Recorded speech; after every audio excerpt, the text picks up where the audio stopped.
You're on camera. Oh, and speaking of being on camera, that's fine. Reminder, increments of $10 for Build-A-Bear by the 16th. I'll tell you, people are bringing more money in today. I think that's really, really wonderful. I did post it on our Facebook page, sent it out through our Twitter account. You know, I think we can make a lot of nice bears and be a really good gift to the kids. Riley, she had laid out all of her many issues with Aeneas, concluding with what? Children. Gee, if at least I could have had a child with you, then all might have been bearable, at least, if not good. Kubi will definitely want you in text. Then, throughout that whole time, Aeneas had managed to be quite composed, right? He tenuerat lumina immota. He had what? Held his eyes unmoved. He was all focused on the moneta Iovis.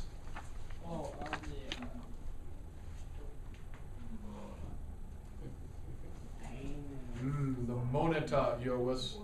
The warnings of Jupiter, the advice, the admonition of Jupiter. Finally, he decides to speak a little bit, and he says, you know, I don't deny that te meritam esse, that you are deserving of the great many things, which you clearly have the lung power to enumerare. To enumerate. I'll throw you this one. You know, non pigabit. It won't suck to remember you in days to come. If we happen to get this passage for a translation, can we just put it both sides? I wouldn't. I would save that for your own published translation someday. When you translate the Aeneid into the vernacular. So. Let's go, Dido. I'm gonna tell you how it is. Girl, like, you respectable, alright, you fine. Girl, you ain't getting nothing. I know I've shared with you on more than one occasion that there is, I have seen, in fact I have a copy of a similar version of the Iliad. No way. I didn't know that. I can't share it with you because every other word is profane. That's so fun. Here you can, turn the camera. But it starts off with, well, of course, the poem starts with, you know, rage. I gotta sing the rage of Peleus, the son of Achilles, murderous doom that cost the Achaeans countless losses, you know. And it starts off with rage, mother, blank off, put a cap in y'all, revenge kind of rage. Now that's what I'm talking about. And it goes on in gangster rap style for some time. Which I have. Is it in meter? It's not meter, although I mean certainly rap has rhythm to it, and as I recall, it's kind of a line by line progression. I've actually talked about this before with other people, that in some ways that might not be an altogether bad genre or bad register of language to use for a poem whose first word is rage. So wait, is this? I don't know of any more angry genre again of spoken or written word or music than gangster rap. That said, death metal. Okay, you got a point. In which case, the death that Apollo shoots from afar, far-darting Apollo when he shoots death into the Greek camps, would be told in explicit medical, biological terminology, as death metal is wont to do. I mean, if you ever look at the titles, especially from death metal songs, they are like straight out of some physician's desk reference. Okay, I mean, it is words you've never heard of, and you look at it, what does that really mean? Oh, it really means rotting corpse. You know, but it's like, you know, really incredibly precise medical terminology. Death metal seems like that.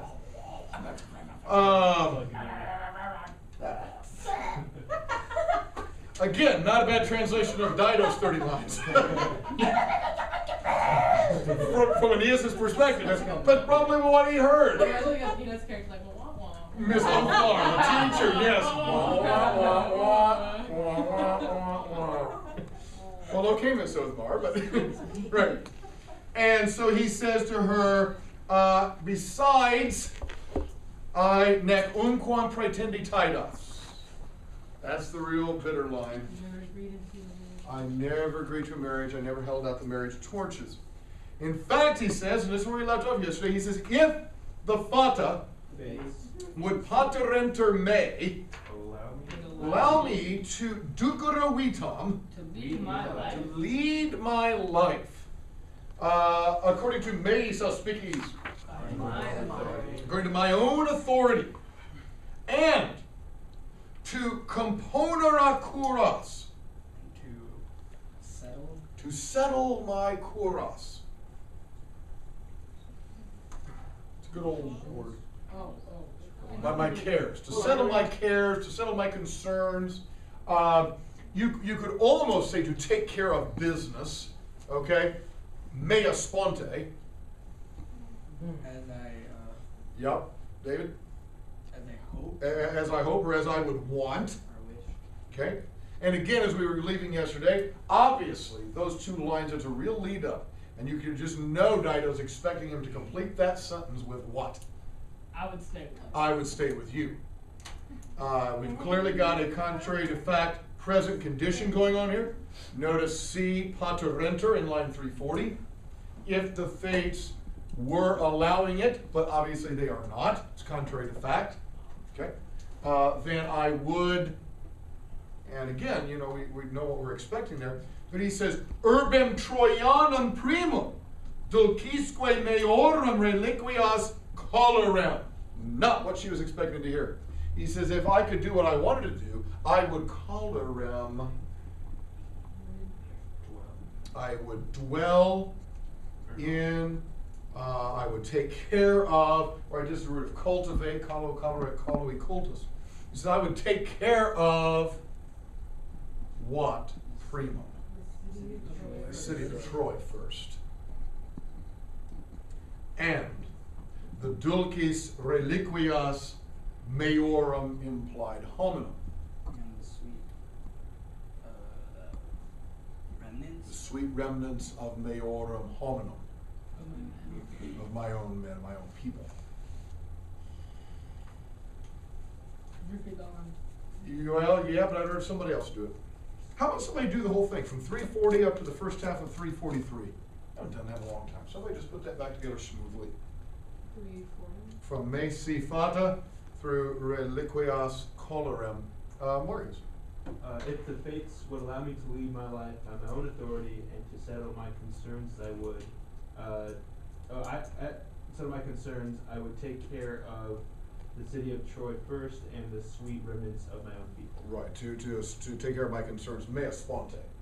Basically, as I wish. As I wish. Okay, Now, gotta say, true to pietas, Hey, so pious. true to the character all the way through. And I guess a question has gotten raised for me, certainly as I've been dealing with this Helen episode stuff, is what is the difference between this and that when it comes to a character? True versus monolithic. Mono, obviously, prefix meaning one, and the lith part from stone. A monolith is like one big block of stone. If you ever saw or read 2001: A Space Odyssey, the that was Arthur C. Clarke, wasn't it? probably. Stanley Kubrick did the movie, the classic movie, but I believe that the book was Arthur C. Clarke, the famous science fiction author. Anyhow, there's a big black monolith that appears at different parts of history, and it's kind of a unifying factor that we brought stone. For my money, there's a difference in a character being true to how the author has described him, and being monolithic. I think Aeneas is true to his character here.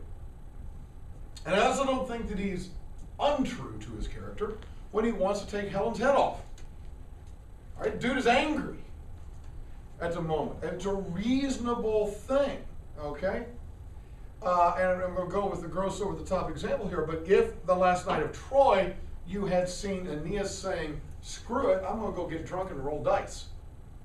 That's just not reasonable for this character at all, in no circumstances. That would be a violation of character completely. His maybe temporarily not thinking about his family, but overcome by rage, wanting to take Helen out, I don't think that's anything. I think that's just a character being real. If in that moment, in a moment of deepest rage, passionate rage, Aeneas had still been, the little altar boy here, that to me would have then been monolithic. It's like no matter what, we're going to present Aeneas as the perfect little example of pietas. Come on, that's not realistic. There's going to be times when he's not. He's not going to deviate so wildly as to be some whole other thing, right? But there it is. But he's true to his character here. He says, listen, lady, if I had my choice, I'd take care of my own people. Now, of course, there is also a little bit of a challenge to her. How so? Caitlin. Oh, yeah. She's not taking care of her own people. She's not taking care of her own people. I've had this out before. I think I still got it here somewhere. We've used it. I'm going to throw it away. I can get it up on the computer. Oh, there it is. Among my favorite war bonds posters, and you should all have your favorite war bonds poster. I think that's an area of art that you should all study and have your own particular favorite in. Just kidding. But among my favorite, actually my absolute favorite war bonds poster comes out of World War I and is this one. It's a classic. The young man with a penetrating stare coming right out of the poster, doing all you can, brother. And the blood in the seeping through the bandage there. It's a very challenging look. And the obvious implication is, I am. Are you? And if you're not, can you really look me in the face, a guy who is giving everything, and tell me you're not doing your best? I think it's a great piece of, that one I wouldn't say it's propaganda, but certainly a great piece of advertisement. And that is Aeneas here. I would be thinking of my people. Well, how come you're not thinking about yours? Yes. If you must. Okay. Guys go to the bathroom. Et recidiva manu possuissem pergamoictis. And now we shift gears. Notice the tense of possuissem. We shift out. Look, paterenter and cholerem were both, from 340 and 343, were both what tense and mood? Paterenter and cholerem are both what tense and mood? Well, no. Paterenter is the opponent, so it's not passive. But anyhow, I'm asking for tense and mood, not asking for voice. So it's present. Many may. Perfect. Imperfect, yes. Perfect. Imperfect, right. Indicative. Subjunctive, Oh, right, right. exactly. Yes. Imperfect subjunctive. Are they imperfect subjunctive? They're imperfect subjunctive. Wow, That's very good. fantastic. That's Okay. very good. That's very good. That's very good. Actually, Marcus was answering that question the best. He would slowly start off in an answer and watch my face. And particularly if you only got two choices. You can tell if the person doesn't like what you're starting to say, you just kind of morph it in mid-word and go into the other thing. That's nice. That's good. Yeah. Well, indica subjunctive, not so much really. But we shift to possuissem, which is what tense subjunctive? Pluperfect, which would be contrary to fact past. So he's got a kind of a mixed condition going on here. If I were able to do what I wanted to thanks to the face, but I'm not, I would be, still present tense, but I'm not, taking care of Troy, and I would have in the past, but obviously I didn't get a chance to, I would have possuissem recidiva Pergama. Yeah, basically, I would have put up, right, from pono, ponere, and possu. I would have put up I would have built back up again Rekidiwa Pergama, a renewed Pergamum. And we've said this many times, of course, Pergamum is the what? Citadel Troy. He says, I would have put up with my own Manu, the citadel for those who were Wictes. Wictes is a dative here. Defeated? For those who were defeated. I haven't got to do anything that I really wanted to do. I would have fought for Troy back then, but Mama said no. I would be right now taking care of Troy if I could. Sed nunc. But now, Italiam magnum Grenaeus Apollo, Italiam licia Eucera capesera sortes. But now, Grinean Apollo. Okay, we're not used to, saying things like, the Vatican Jesus as opposed to the Boston Jesus. We don't say stuff like that. But the ancients did. They would identify a deity sometimes based on where a particular temple was. And so, not that there's a multiple Apollos, right? There's not Bob the Apollo and Joe the Apollo. Not all these different Apollos. Just one Apollo, but he's referencing him, famous for his temple in Grinium. It says, Apollo and the Lyciae Sortes, the Lycian oracles. In Lycia, they tell you it's a country of Asia Minor. The point is, we've got oracles and the gods. Okay, so the whole point is, we've got this divine mandate thing going on behind the scenes. He says, all of that, Eucera Capesera, Apollo and the oracles have Eucera, have order. Of course, Eucera is a what?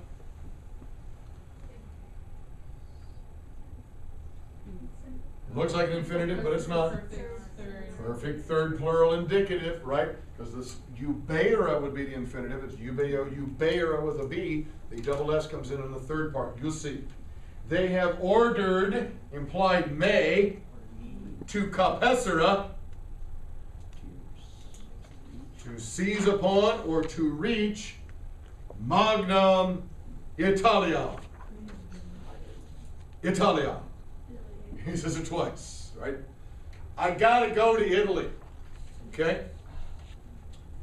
If I may, it is the Allman Brothers.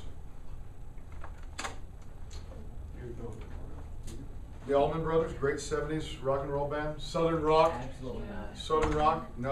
Never have I heard of the Allman. I'm trying to think what song I Oh, think no, you guys- no, wait. A love and hate. Am I thinking of? Oh, Bohemian Doobie Rhapsody, Brothers? Pistachio Pals?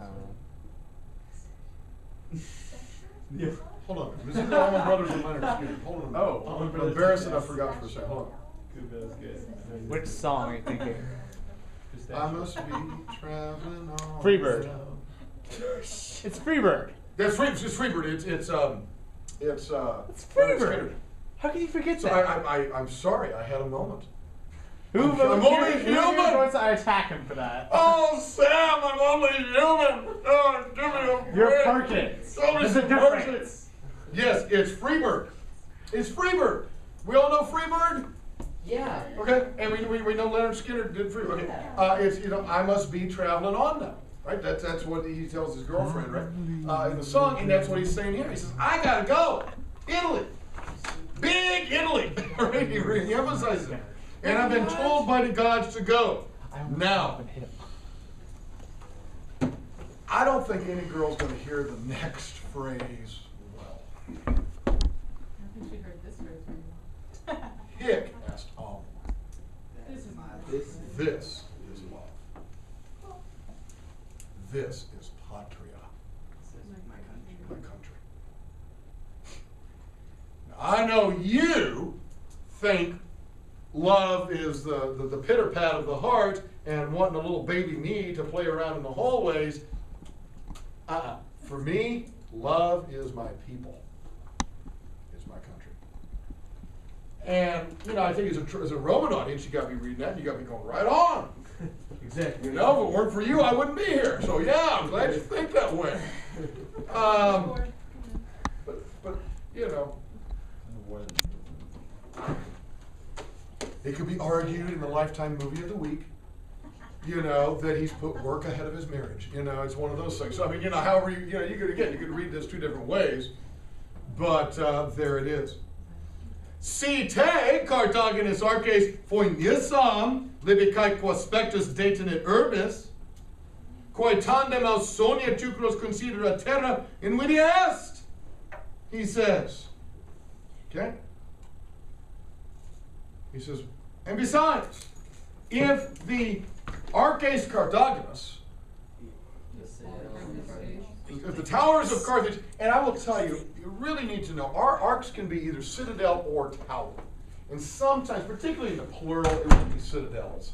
That just wouldn't make any sense. You really, a city would only have one citadel. So a lot of times towers is the better translation there. He says that the towers of Carthage, if the aspectus libicae urbis, if the site of this Libyan city, detenet te, detain you or hold you, a Phoenician, a Phoenician. Quaetandem Ausonia, tucros considera terra invidias. Then he says, what is the invidia? What is your invidia? What is your grudge? What's your beef? Okay? Indirect statement that tucros considera, that the Trojans, well, it looks like it's, don't do that one. Yeah. The Trojans settled. It's cum, con is cum, right? And sitio sedera, or sitting together, so therefore to settle. He says, well, what's your beef that Trojans settle in Ausonia terra?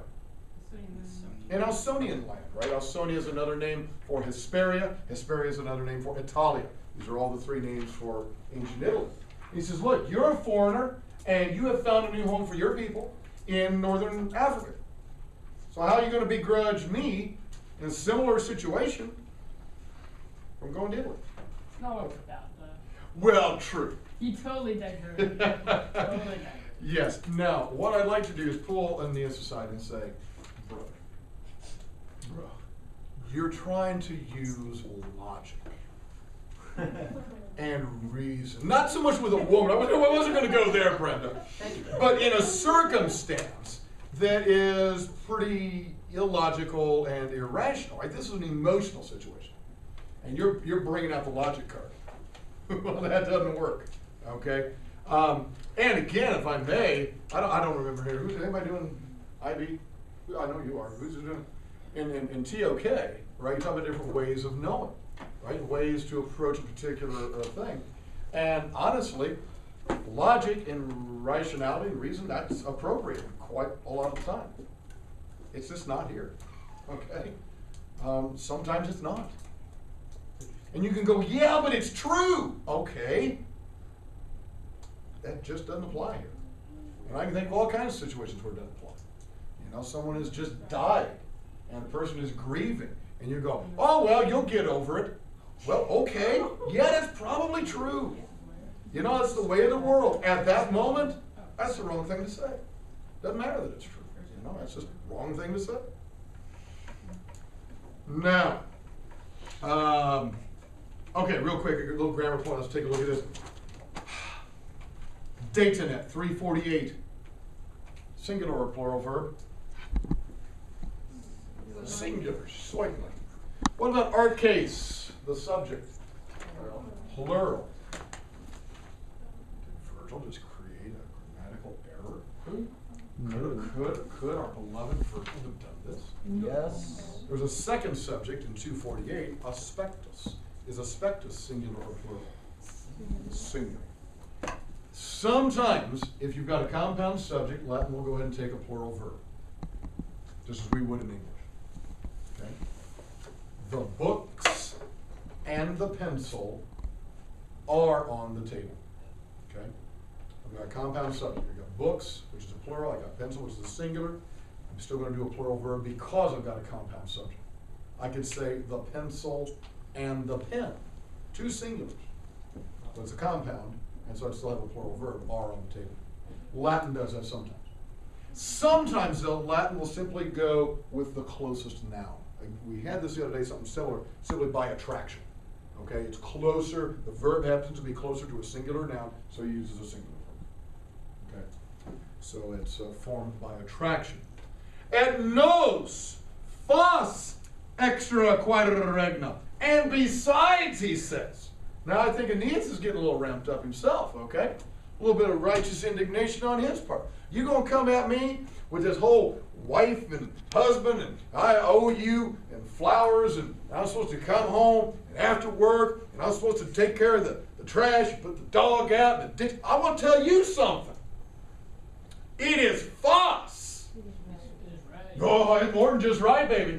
It's divine law to quaera extra regna. I don't know about you, but at least for me, it's divine law to do what? To quaera. To search for extra regna. Another king, foreign kingdom. Okay? I got the gods on my back. Okay? And if they're hounding me, they're telling me, you know, what I got to do. Me, patris anchisae, quotiens umentibus umbris, nox opere terras, quotiens, astra ignea, surgunt, ad monet insomnis et turbida terra demago. Lady, you don't know what I have of it. Every night I go to sleep and the imago patris comes up. The image of my father comes up. I've been having bad dreams. Okay? The image of my father Anchises, he says. Admonet me. Not asks me, admonet. Warns me, admonishes me. I got the gods. I got the ghost of my dead father coming in every night. Give me this married husband and wife business, please. Okay? How often has that happened? I can't even count up the times. Quotiens. He says, how often? Umentibus umbris nox operit terras.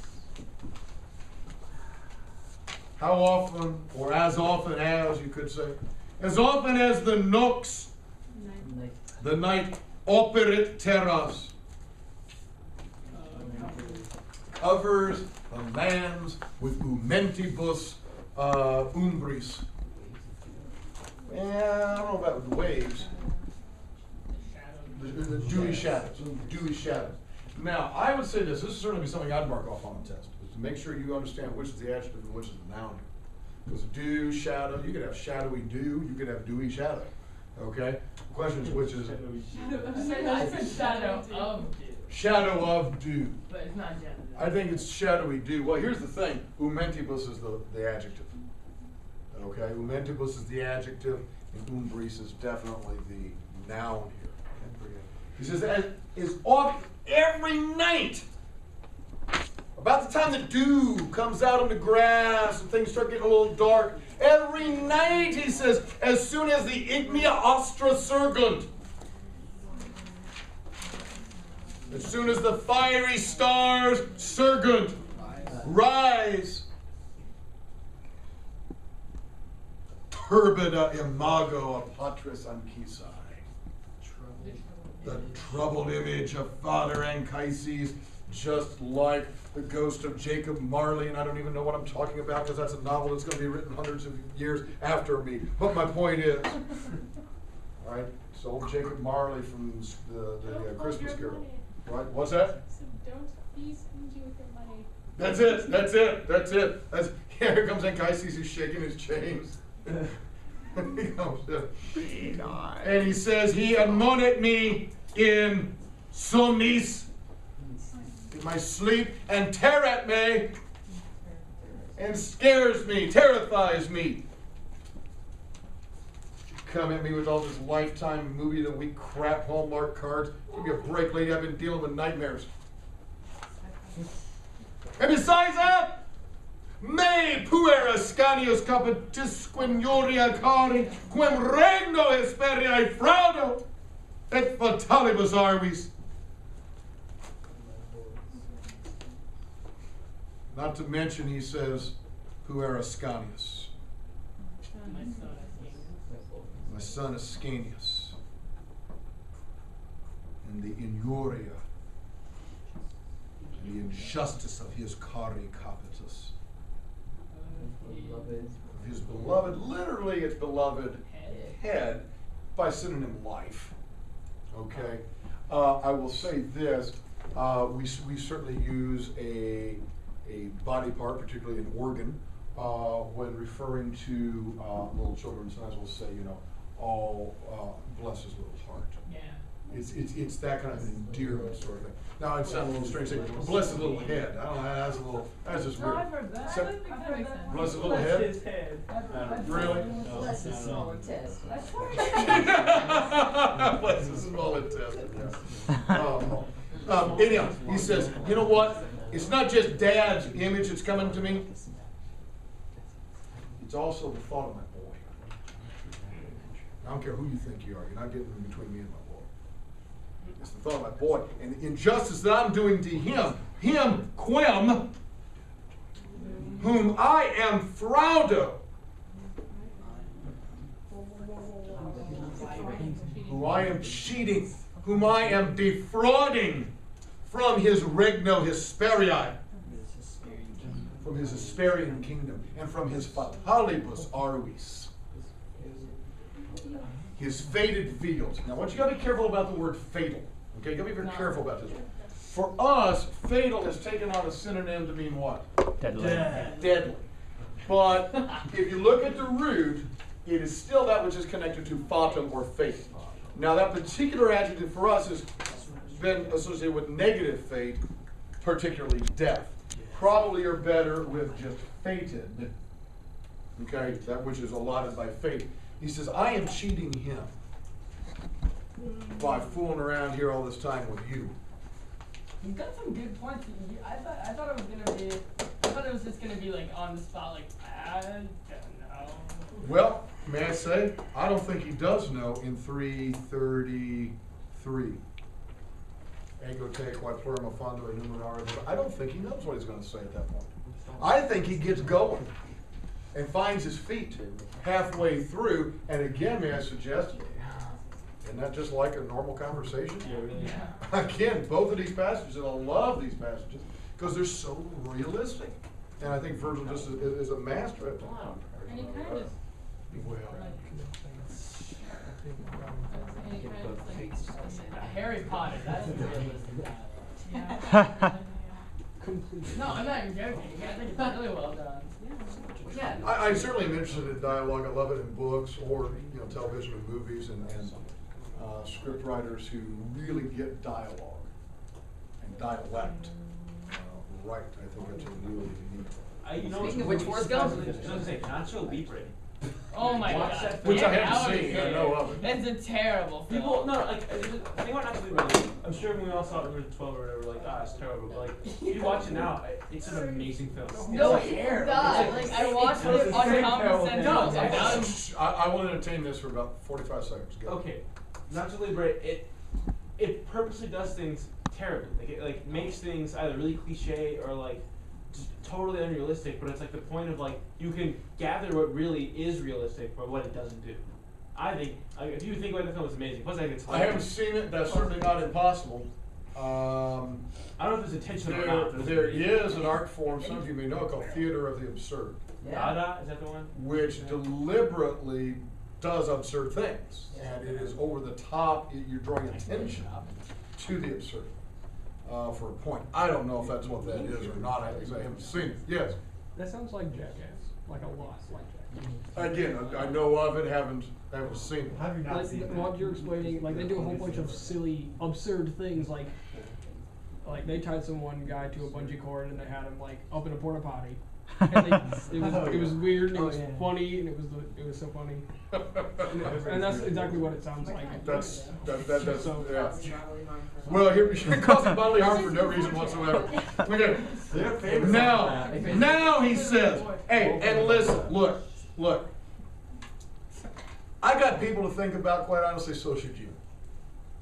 I got the gods on my back, I got my dad, I got my son to think about, and nunc, now, this interpres devorum, Yahweh nissus ab ipso. Now some messenger of the gods has been nissus implied est, Has been sent to me. sent from Yahweh ipso, Jupiter himself. Not a half an hour ago, right out there, I got a message from Mercury, and if you think I'm making this up, testor utrumque caput. Okay? I testify by utrumque caput. By the head of. My head and yours. We would say, I swear on my life and I swear on yours. Okay? I swear by both of our lives. Again, caput for life there, just as we saw capitis earlier. Not making this up. Celeris mandata per auras detulit. This messenger from Jupiter, he detulit, deferro, he deferroed. Came down, but he